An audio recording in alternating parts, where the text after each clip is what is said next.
Source: Android Central. I've been a fan of Yu-Gi-Oh! Ever since I was a little kid, waking up early every weekend to watch the 4Kids dubbed anime.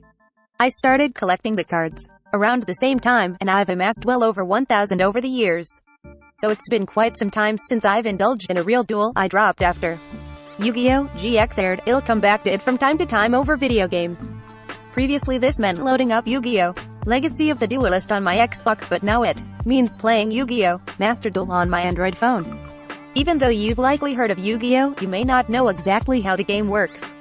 The short of it is that it's a card game featuring monster, spell, and trap cards, each with their own unique powers and effects.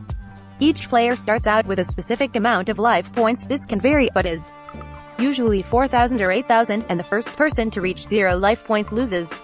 A monster with 2,000 attack points (ATK) battling a monster with 1,800 attack points would result in the latter being destroyed and the person who summoned it losing 200 life points. For instance, if the card was in defense mode, it would simply result in the card being destroyed with no loss of life points. Android 13 Preview 1. What's new? What's coming in the next version of Android? Check out our hands-on with the first Android 13 Tiramisu developer preview build. 0 seconds of 54 seconds, volume 0%. Sponsored links. Pen Si Kung Kicks and Gaxxarth Wan Nita Life Fry 5 Pi. Nissan. Sonfime Time. Source: Android Central. It's evolved over the years and become increasingly complex, but the basics are still the same. This made me eager to try out Master Duel to see what's changed and how easy it is to pick up. I tend to gravitate towards the classic decks and dueling styles, but Master Duel offers a lot for Yu-Gi-Oh! Fans of all ages, whether that means they were there since the beginning or just got into it.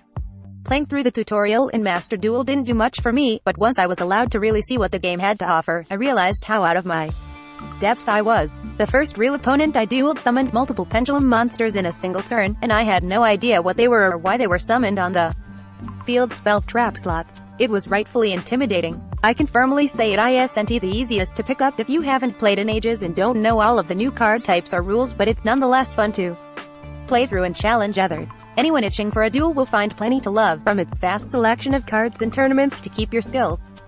Source: Android Central. Its story mode is nothing special, taking players through generic duels and forgettable scenarios, so if players want a real challenge, I'd recommend hitting up its competitive multiplayer. That said, its solo mode is the best way to familiarize yourself with Yu-Gi-Oh!'s newest mechanics with little risk.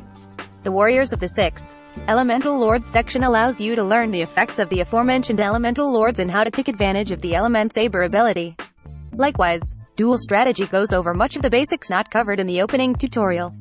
One of my biggest issues, at least with the mobile version of Master Duel, is that the text and numbers can be so small that they're sometimes hard to read unless you select a specific card to open up its description. It's definitely not the ideal way to view your cards. Source: Android Central. In addition to challenging other players in ranked matches, Master Duel lets you customize and build your own decks. There's a shop for purchasing card packs and structured decks that can be bought with in-game gems earned through dueling or bought outright through microtransactions. A nice little feature that Konami included is when you go to buy a pack, it displays the odds of getting a super rare or ultra rare card. In the first pack I unlocked for 100 gems, I got 2 super rare cards. What Master Duel does to make opening packs even more fun is that sometimes you can unlock secret packs right afterward, keeping the chain going. I've only spent a couple of hours with Master Duel, but it's clearly the same Yu-Gi-Oh! That people fell in love with, granting access to decades of nostalgia, while teaching the older generation some new tricks. While I'd much rather use physical cards, Master Duel makes Yu-Gi-Oh! Accessible to everyone. Because it's not exactly a graphically intensive game, it doesn't require a lot from your phone, whether you're playing on one of the best Android phones or something else. As long as your device runs Android 6.0 or newer, you're good to go. Yu-Gi-Oh! Master Duel. The popular trading card game is back again with Yu-Gi-Oh! Master Duel. Challenge other players and collect over 10,000 different cards as you ascend through ranked matches or solo play. We may earn a commission for purchases using our links. Learn more. Pixel Power. Someone turned the Pixel 6 into a Windows phone with full Windows 11. The Android 13 developer preview is available now, and a developer was able to take advantage of an exploit to run Windows 11 on a Pixel 6 as a virtual green with envy. These are the most popular Galaxy S22 colors, and some are already sold out. We asked our readers which of Samsung's new Galaxy S22 colors they were most interested in picking up. The results may surprise you. Fair for all. Fairphone 4 review: sustainable, repairable, and ethical. The Fairphone 4 doesn't boast the best specs or unique design, but it does offer a few meaningful things you just can't get from any other phone maker. Gaming from anywhere. Pair the best Samsung Galaxy phone with the best game controllers. Are you ready to have some fun with your new Samsung Galaxy phone and get some serious gaming done? Before you can, you'll likely want to get an awesome controller to pair up and make the most out of the experience.